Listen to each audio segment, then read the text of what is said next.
The crystal towers of Velthara Prime stretched into the purple sky like frozen lightning, their surfaces catching the light of twin suns and throwing rainbows across the floating city below. Princess Liana Velthara pressed her face against the window of the royal transport, watching the Earth Embassy grow larger as they approached. The building looked strange among the graceful Velthari architecture, with its sharp corners and metal walls, but she found it fascinating in its own rough way. Queen Celestine sat beside her daughter, adjusting the flowing robes that marked her royal status. Remember, Liana, this celebration marks 50 years of peace between our peoples. You must behave with proper dignity. Liana nodded, but her mind was already wandering. She had met humans before during formal ceremonies, but they always seemed so stiff and careful around her. She wondered what they were really like when no one was watching. The reception hall buzzed with conversation in a dozen different languages. Diplomats from across the galaxy had come to celebrate the anniversary, their various forms creating a colorful crowd. Ambassador Claire Hughes greeted the royal family at the entrance, her graying hair pulled back in the severe style that humans seemed to favor for formal events. Your Majesty, Your Highness, welcome to our embassy. We are honored by your presence. The ambassador's words carried the careful politeness that Liana had grown tired of hearing.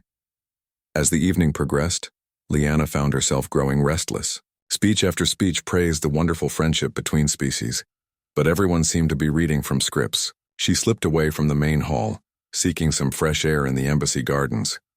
The garden was smaller than the vast royal parks she was used to, but it had a wild beauty that appealed to her.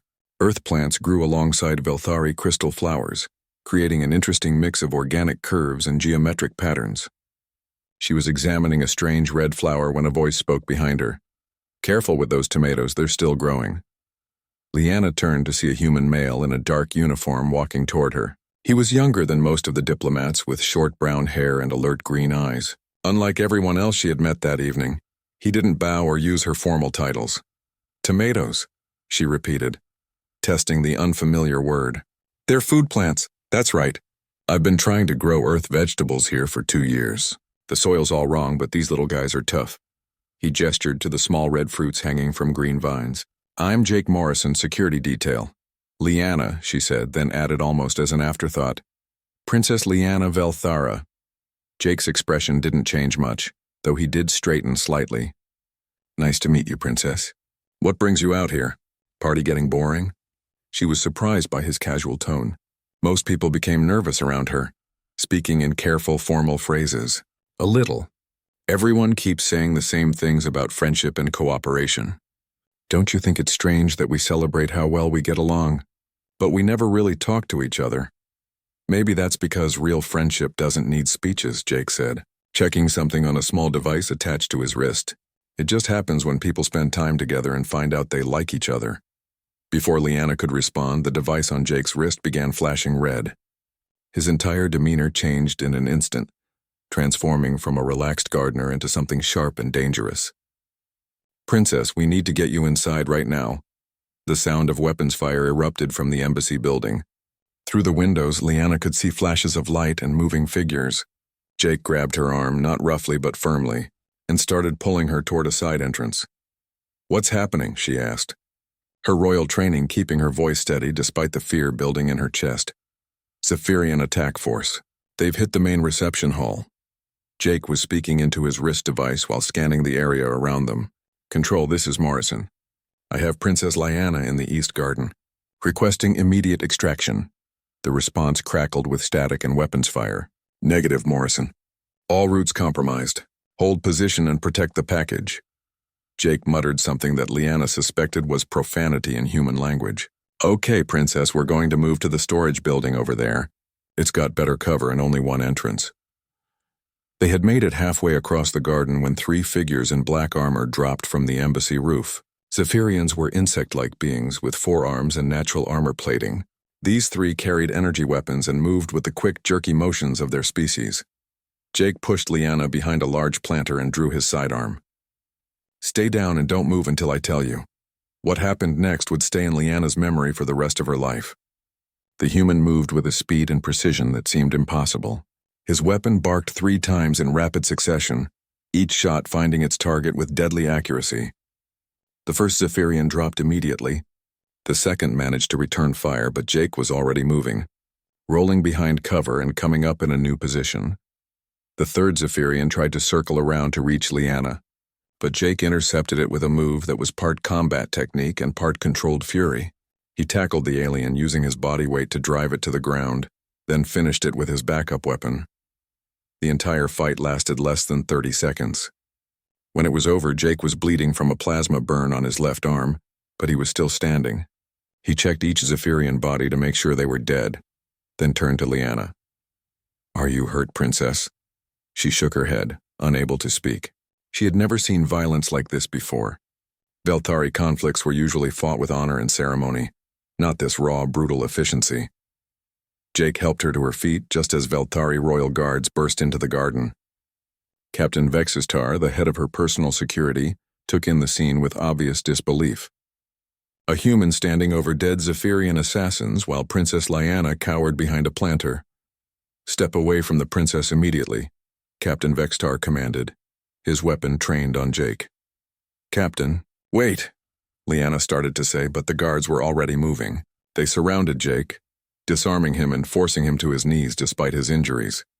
"You will answer for this attack on the royal family," Vextar said coldly. Jake looked up at him with tired eyes. "I didn't attack anyone. I protected her. A human protecting a Velthari princess, impossible." Vextar gestured to his men. "Take him to the detention center. We will discover the truth of this conspiracy." As they dragged Jake away, Liana finally found her voice. "Captain, stop. He saved my life. Those Zephyrians would have killed me if not for him." But the guards were already gone, taking Jake with them. Liana stood alone in the garden, surrounded by the bodies of her would-be assassins and the tomato plants that a human security guard had been carefully tending in his spare time. For the first time in her life, she began to understand that there might be more to other species than she had ever imagined. The attack on the embassy was over, but Princess Liana suspected that something much larger was just beginning. Princess Liana woke up in the Royal Medical Wing with her head pounding and her memories fuzzy. The Velthari healing crystals hummed softly around her bed, their blue light washing away the last effects of shock from the attack. But as her mind cleared, one image remained sharp and bright in her memory. Jake Morrison standing over 3 dead Zephyrian assassins, bleeding but alive, having done what an entire Royal Guard unit was supposed to do. She sat up quickly, ignoring the dizziness that followed. "Where is the human who protected me?" she demanded of the medical attendant. The young Velthari healer looked uncomfortable. "Princess, you should rest. The trauma of the attack—" "Where is he?" Liana repeated, using the tone of voice that reminded everyone she was third in line to the throne. "The detention center, Your Highness. Captain Vexistar is conducting the interrogation personally." Liana threw off the healing blankets and headed for the door. The medical staff tried to stop her, but she pushed past them with a determination that surprised even herself. She had never defied royal protocol so directly before, but something had changed during those terrifying moments in the embassy garden. The detention center lay deep beneath the royal palace, carved from living crystal that seemed to absorb sound and light. Liana had never been there before, and the cold silence of the place made her skin crawl. She found Captain Vextar in the observation room, watching Jake through a one-way crystal wall. The human sat in a bare cell, his injured arm properly bandaged but his face showing the strain of several hours of questioning. Even through the barrier, Liana could see the exhaustion in his eyes. "Captain, release him immediately," she ordered. Vextar turned, his silver features showing surprise and disapproval. "Princess, this human is a security threat. The official investigation has barely begun. The investigation should have ended when you realized he saved my life," Liana shot back. "I was there, Captain. I saw what happened. He killed 3 Zephyrian assassins to protect me while your guards were still trying to figure out where the attack was coming from. Princess, with respect, you were in shock. Humans are primitive beings, incapable of the combat skills you describe. This one must have been working with the Zephyrians, perhaps as part of some elaborate deception." Liana stared at the captain in disbelief. "You think he shot himself in the arm as part of a deception? You think he killed his own allies to make himself look innocent? Stranger things have happened in the history of espionage, Your Highness. Release him now, or I will go to my mother and tell her that you are holding the person who saved my life while questioning his loyalty to our kingdom. The threat of Queen Celestine's displeasure was enough to make even Captain Vextar reconsider. Within an hour, Jake was transferred to a comfortable guest room in the palace's diplomatic wing. Liana insisted on overseeing his medical treatment personally, much to the horror of the court advisors. Dr. Helentar, the royal physician, examined Jake's plasma burn with professional interest. The weapon left unusual scarring. Zephyrian energy signatures are quite distinctive. "Can you tell which direction the shot came from?" Liana asked. Based on the angle and depth, the shooter was approximately 3 meters away and firing from an elevated position, consistent with someone dropping from a rooftop. The doctor replied, then looked meaningfully at Captain Vextar. Not consistent with a self-inflicted wound. Over the following days, Liana found herself spending more and more time with Jake as he recovered. At first, she told herself it was simply curiosity about the species that had produced such an effective protector. But as they talked, she began to realize that her interest went deeper than that. Jake told her stories about Earth, about the long history of human conflicts and the reasons they fought. "We're not naturally peaceful like your people," he explained one afternoon as they sat in the palace gardens. "Humans have been fighting each other for thousands of years. But we learned something important along the way." "What was that?" Liana asked, genuinely curious. "We learned that some things are worth dying for. Not just abstract concepts like honor or duty, but real people. Family, friends, innocents who can't protect themselves. When a human decides someone is worth protecting, we don't hold anything back. But you barely knew me when you fought those assassins. We had just met." Jake was quiet for a moment, watching earth tomatoes grow among Velthari crystal flowers. "That's the thing about humans, Princess. We don't have to know someone personally to care about them. We see someone in danger, especially someone who can't fight back, and something inside us just kicks in. It's not always rational, but it's who we are." Meanwhile, intelligence reports were coming in from across the Velthari Empire that painted a disturbing picture. The embassy attack had not been an isolated incident. Zephyrian forces were massing at the borders, conducting hit-and-run attacks on military outposts and civilian colonies. Their tactics were brutal and effective, nothing like the honorable warfare that Velthari military doctrine was designed to counter. Queen Celestine summoned Jake to the throne room 3 days after his release. Liana accompanied him, despite her mother's suggestion that she might prefer to wait outside. The queen sat on her crystal throne, flanked by military advisors and court officials. Her expression was unreadable as she studied the human who had saved her daughter's life. "Jake Morrison," she began, using his full name with careful pronunciation. "Our intelligence services have analyzed your actions during the embassy attack. They confirm my daughter's account of events." "Thank you, Your Majesty," Jake replied simply. "They also tell me that you provided tactical information that helped our forces repel 2 border raids this week. Information about something called asymmetric warfare." Jake nodded. "The Zephyrians are using hit-and-run tactics, attacking civilian targets to spread fear and force you to divide your military resources. It's a classic strategy for a smaller force fighting a larger one. And you believe you can help us counter these tactics?" "I believe humans have experience fighting this kind of war, yes. We've had to learn how to adapt when our enemies don't follow the same rules we do." Queen Celestine was silent for a long moment, studying Jake with the same intensity she usually reserved for matters of state. Finally, she spoke again. "My military advisors tell me that assigning a human as my daughter's personal bodyguard would be scandalous. They say it would suggest that our own guards are inadequate to protect the royal family." Liana felt her heart sink, but Jake simply nodded. "I understand, Your Majesty." However, the Queen continued, "My intelligence advisors tell me that the Zephyrians specifically targeted my daughter during the embassy attack. They believe she remains a high-priority target, and that conventional security measures may prove insufficient against future attempts." She stood from her throne, her royal robes shifting like liquid silver around her tall frame. "Therefore, I'm authorizing an experimental security arrangement. You will serve as my daughter's personal protection specialist, working alongside our traditional guards. You will have access to intelligence briefings and tactical planning sessions. In return, you will share your knowledge of human combat doctrine with our military leadership." The court erupted in shocked whispers, but the Queen raised her hand for silence. "The arrangement will be reviewed monthly, and can be terminated at any time if it proves unsatisfactory. As they left the throne room, Lyanna walked beside Jake in stunned silence. Finally, she found her voice. Why did she agree to this? She's never shown any interest in human military capabilities before. Jake smiled grimly. Because your mother is smart enough to recognize when her people are facing something they've never dealt with before. And because she loves you enough to put aside prejudice if it means keeping you safe. That night, as Lyanna lay in her crystal bed listening to the sounds of the floating city outside her window, she found herself thinking about what Jake had said regarding things worth dying for. For the first time in her life, she was beginning to understand that protection might be the most valuable gift one person could give another, regardless of which species they came from. The Zephyrian invasion fleet emerged from hyperspace like a swarm of angry insects, their black ships blotting out the stars around Velthara Prime.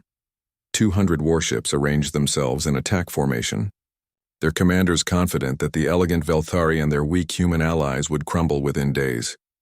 In the Royal War Room, holographic displays showed the enemy fleet taking positions around the planet's outer defenses.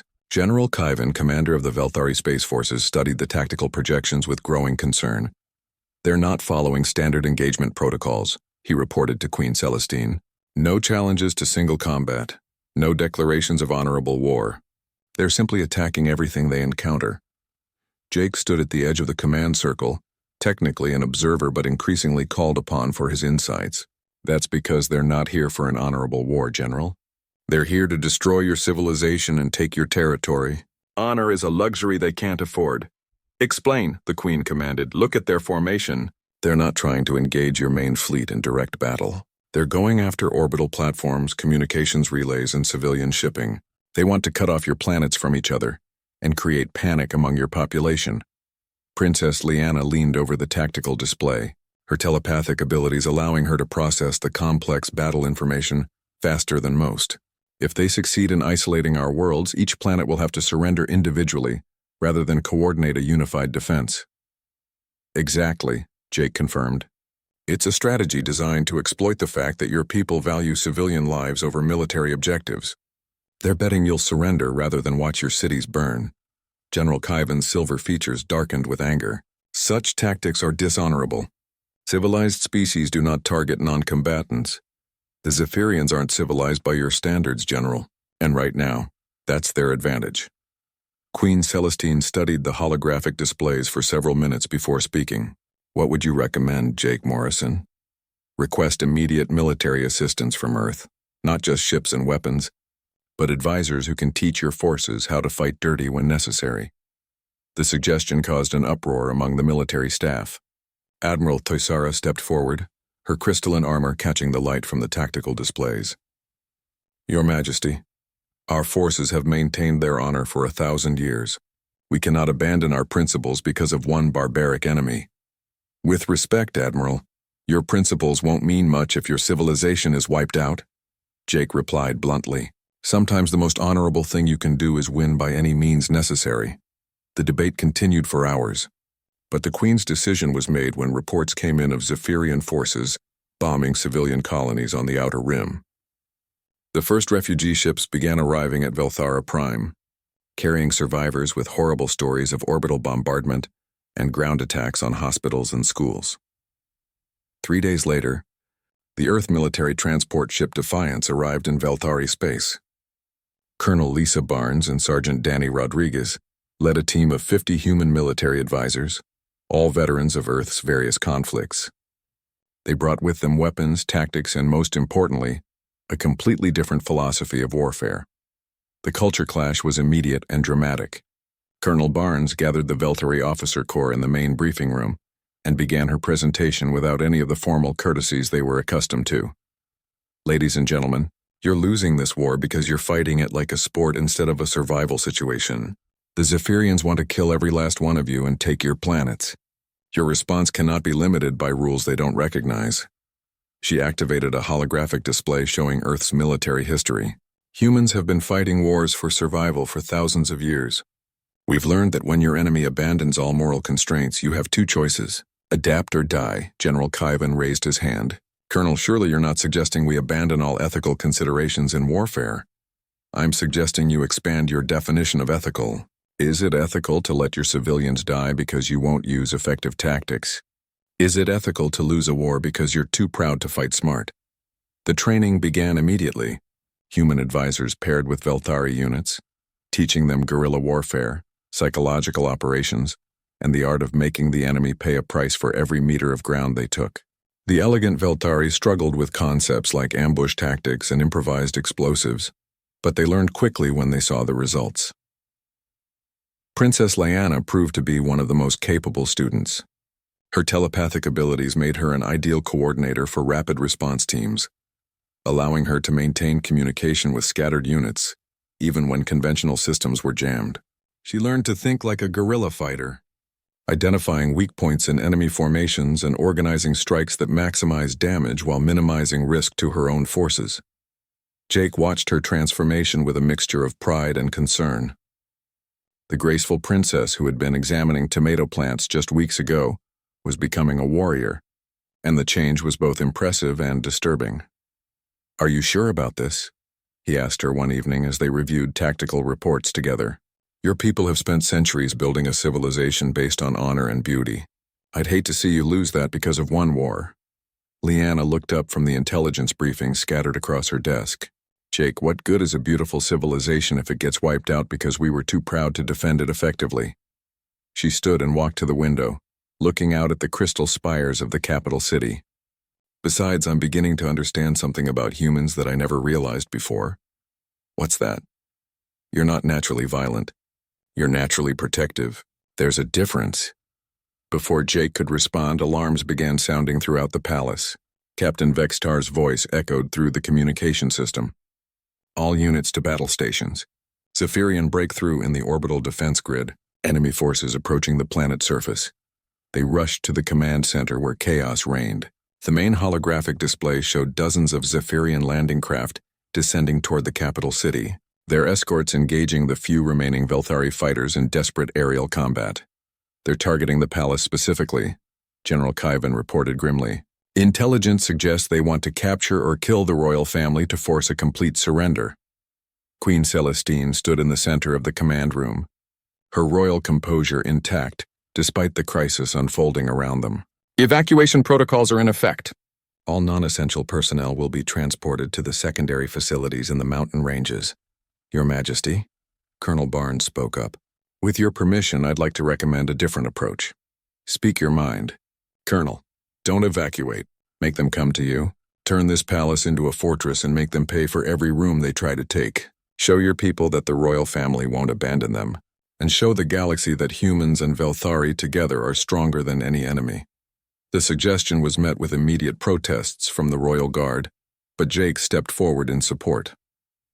"The Colonel's right, Your Majesty. Running away now sends a message to every planet in your empire that resistance is hopeless. But if you make a stand here, if you show that even the royal palace can become a battleground, your people will understand that this is a fight for survival." Princess Leanna moved to stand beside Jake, her decision clear in her posture. "I'm staying. If my people are going to fight for their homes, they should see that their princess is willing to fight for hers." Queen Celestine looked at her daughter for a long moment, seeing the warrior that had emerged from the curious young woman who had wandered into an embassy garden. "Very well. We make our stand here. Colonel Barnes, prepare your defenses. General Kaivan, coordinate with human advisors to turn my palace into something the Zephyrians will remember for the rest of their short lives." As the enemy landing craft grew larger in the sky above them, Jake began implementing the defensive plan he had been developing since the day he first met Princess Leanna. The elegant Crystal Palace was about to become the most unlikely fortress in galactic history, defended by a combination of Velthari honor and human determination that their enemies had never encountered before. The Crystal Palace had never been designed as a fortress, but Jake Morrison was turning it into one with the kind of improvisation that had kept humans alive through countless wars. Ancient Velthari artwork became ballistic barriers, elegant furniture transformed into firing positions, and the Queen's precious crystal collections were carefully arranged to create deadly choke points in the palace corridors. Princess Leanna worked alongside human and Velthari soldiers, her royal gowns replaced by practical combat gear that still somehow managed to look elegant on her tall frame. She moved through the palace directing defensive preparations with an authority that surprised everyone, including herself. "The East Wing has 3 entrance points that we can't adequately cover," she reported to Jake as they studied architectural plans in what had once been a reception hall. "But if we collapse the crystal supports here and here, we can funnel any attackers through the main corridor where we'll have overlapping fields of fire." Jake nodded approvingly. "That's good tactical thinking. But bringing down those supports will destroy half the East Wing's artwork." "The artwork won't matter if we're all dead," Lyanna replied matter-of-factly, then paused as she realized what she had just said. A month ago, the idea of deliberately damaging palace treasures would have horrified her. Now it seemed like simple common sense. The first Zephyrian assault came at dawn, with landing craft setting down in the palace gardens where Jake had once tended earth tomatoes. The insectoid warriors emerged in tight formations, their natural armor gleaming and their weapons ready for the ceremonial conquest they expected. They had not expected the palace gardens to explode. Colonel Barnes had spent the previous night placing improvised mines throughout the landscaping, turning beds of crystal flowers into deadly traps. The first wave of Zephyrian troops was decimated before they could take 10 steps from their landing craft.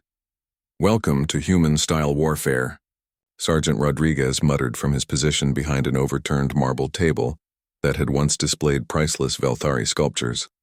The Zephyrians regrouped quickly, their commanders adapting to the unexpected resistance. They began using their orbital support to systematically destroy the palace's outer defenses, but every meter of ground cost them soldiers and time. Jake coordinated the defense from the central command post, but he found himself constantly moving to wherever the fighting was heaviest. During one particularly brutal assault on the main entrance, he discovered something about human combat psychology that he had never fully understood before. When Princess Lyanna's position came under heavy fire, something fundamental changed in Jake's behavior. The careful tactical thinking that had guided his actions was replaced by something much more primitive and dangerous. He moved through the battlefield with a fury that terrified both enemies and allies, his weapons finding targets with mechanical precision, while his mind focused on only one objective: keeping Lyanna alive.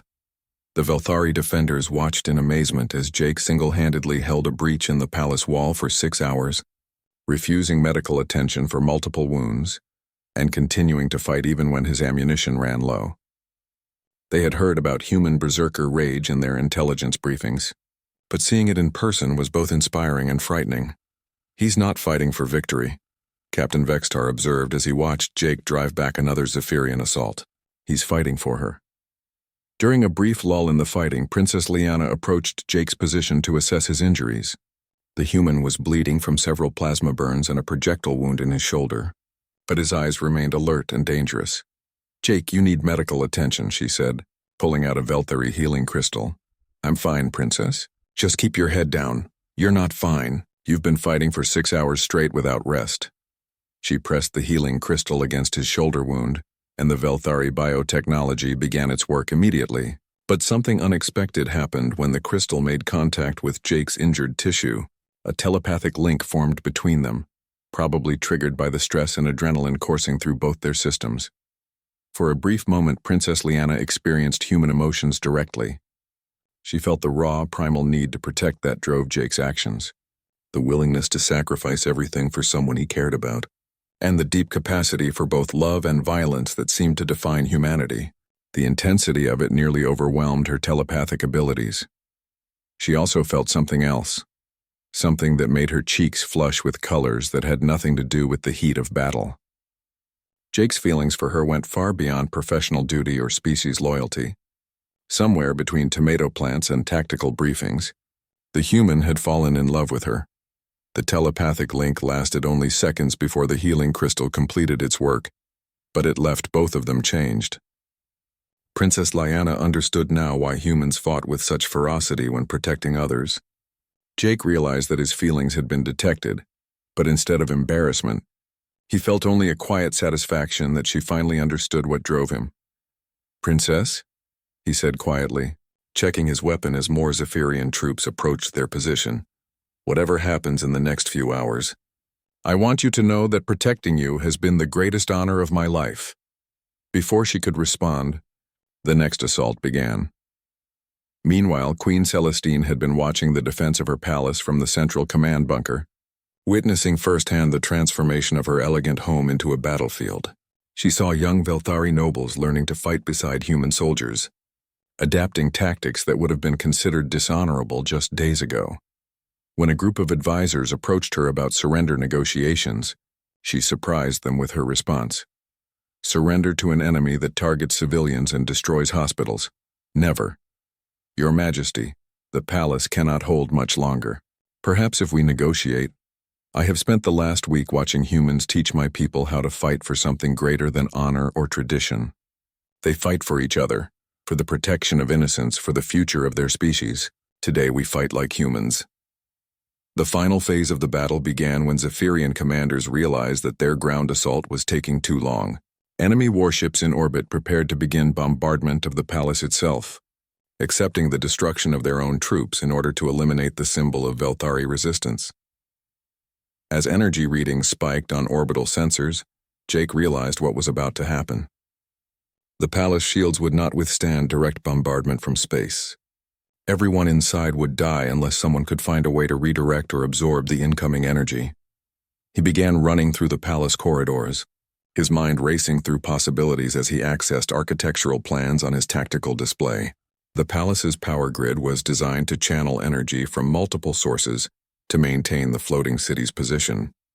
If he could modify the connections and create a feedback loop, he might be able to redirect the bombardment energy through the shield generators, but someone would have to maintain the connection manually from the generator room, which would be ground zero for all that redirected energy. Princess Lyanna realized what Jake intended when she saw him heading toward the power grid access points. Through their brief telepathic connection, she had experienced his thought patterns directly. She knew how his mind worked when he was protecting someone. "Jake, wait," she called, running after him through corridors filled with smoke and debris. "Princess, get back to the command bunker. This is going to get dangerous. You're planning to sacrifice yourself to save the rest of us." Jake paused at the entrance to the generator room, his hands already working on the control panel. "I'm planning to save you. Everything else is just details. I won't let you do this alone. You don't have a choice." Jake sealed the generator room entrance with an emergency lock that could only be opened from inside.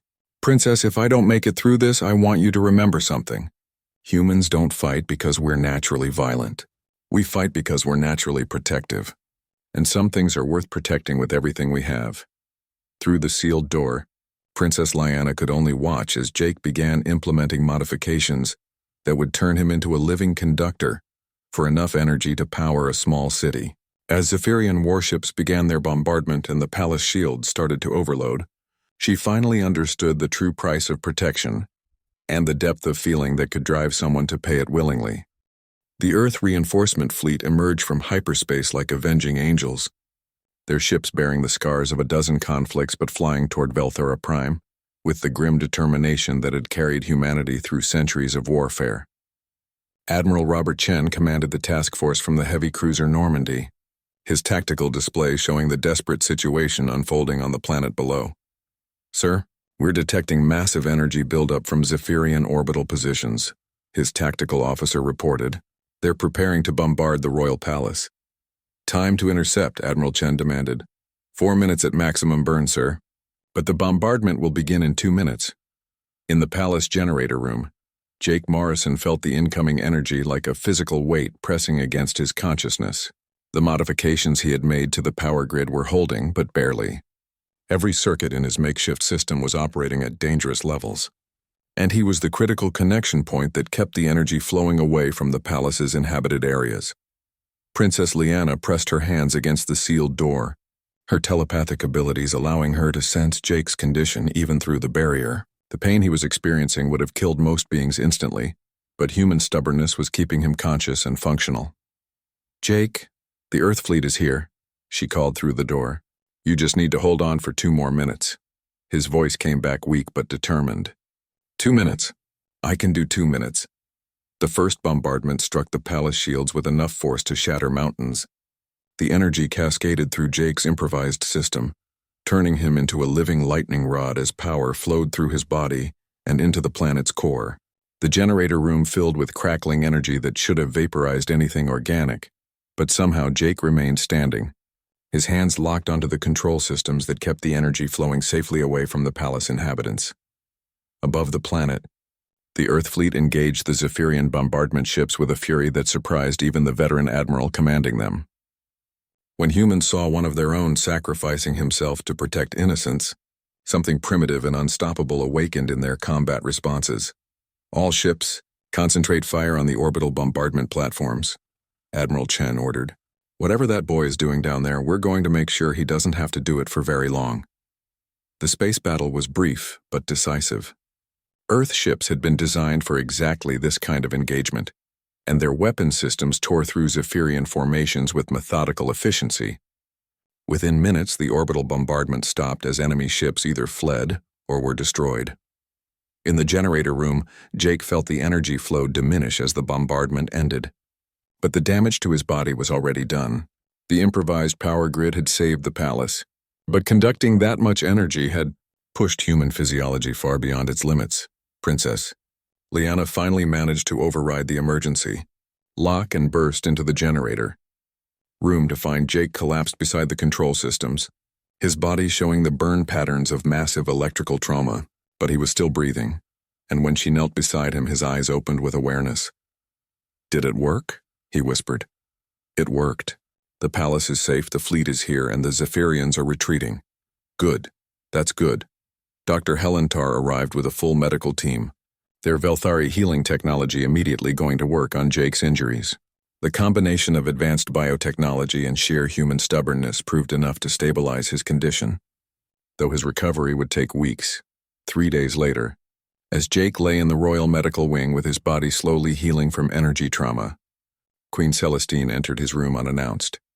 Princess Liana was sitting beside his bed, reading him reports from the successful counteroffensive that had driven Zephyrian forces completely out of Velthari space. "Jake Morrison," the Queen said formally, causing both of them to look up in surprise. "Your Majesty." Jake tried to sit up, but the Queen gestured for him to remain resting. "I have come to ask you a question, and I require an honest answer." "Of course, Your Majesty." Queen Celestine was quiet for a moment, studying the human who had nearly died protecting her daughter and her kingdom. When she spoke, her voice carried the weight of genuine curiosity rather than royal authority. "Who protects you so fiercely?" Jake looked confused by the question. "I'm sorry, Your Majesty, I don't understand." "My daughter protects you. She has defied court protocol, ignored security recommendations, and argued with military commanders to ensure your well-being. The entire Earth fleet risked themselves to arrive in time to save you from the consequences of your own sacrifice. Even my own physicians have worked around the clock to heal injuries that should have been fatal. So I ask again, who protects you so fiercely?"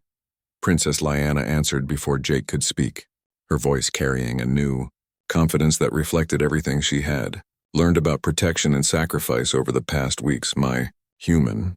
The simple phrase carried layers of meaning that everyone in the room understood. It wasn't just about one person protecting another. It was about the bond that had formed between species, the way humans had redefined what it meant to care for others, and how that fierce protectiveness had become their greatest gift to the galaxy. Queen Celestine nodded slowly, as if the answer confirmed something she had suspected. "I see. And this is how humans always behave when they decide someone is worth protecting." "Yes, Your Majesty," Jake confirmed. "When humans care about someone, we don't hold anything back." 6 months later, the formal establishment of the Human Guard was announced to the Galactic Council. The new organization would provide specialized protection services to key officials and worlds throughout the galaxy, combining human tactical expertise with the unique abilities of various species. Jake Morrison became the first commander of the Human Guard, with Princess Liana serving as his Velthari counterpart and liaison to the royal government. Their partnership had evolved from professional duty into something deeper and more complex, though they both understood that their work came first. The training facility for the Human Guard was built in the same gardens where Jake had once grown tomatoes and where Zephyrian assassins had learned that underestimating human protective instincts was a fatal mistake. Young humans and Velthari learned side by side, discovering that true strength came not from weapons or technology, but from having something worth protecting, and the will to do whatever it took to keep it safe. Queen Celestine addressed the Galactic Council during the formal announcement ceremony, her words carrying the authority of someone who had seen human nature revealed under the most extreme circumstances. Distinguished colleagues, in 50 years of diplomatic relations, we have learned many things about humanity. We have seen their art, their technology, their capacity for peaceful cooperation, but it was not until our civilization faced extinction that we truly understood their greatest strength. She paused, looking out at the assembled representatives of dozens of species. Other species fight for territory, resources, or honor. Humans fight for love. They fight for the protection of those who cannot protect themselves. They fight with a ferocity that borders on madness when someone they care about is threatened, and that, distinguished colleagues, makes them the most dangerous friends and the most valuable allies in the galaxy. The ceremony concluded with a simple demonstration. Jake and Princess Leanna stood together before the assembled dignitaries, representing the partnership between their species. But more than that, they represented the idea that protection was not about strength or weapons or tactical superiority. Protection was about caring enough to put someone else's safety before your own survival, and being willing to pay any price to keep that person safe. It was about the moment when duty became personal, when professional obligation transformed into something deeper and more powerful. As they walked through the gardens afterward, past the memorial where 3 Zephyrian assassins had learned the price of threatening someone under human protection, Princess Leanna reflected on how much had changed since that first evening, when she had wandered away from a boring diplomatic reception. "Do you ever regret it?" she asked Jake as they stopped beside the tomato plants that had somehow survived bombardment, battle, and the transformation of a royal garden into a fortress. Regret what? Getting involved with a curious princess who didn't know enough to stay out of danger. Jake smiled, checking the health of plants that had become a symbol of the unlikely friendship between their species. "Princess, protecting you hasn't been a duty or an assignment for a very long time. It's been the greatest privilege of my life, even when it almost killed you. Especially then, because that's when I learned what humans really fight for. Not just survival or victory, but for the chance to keep the people we love safe and happy." Princess Leanna looked around the garden, remembering the terror and chaos of the battle that had transformed both of them.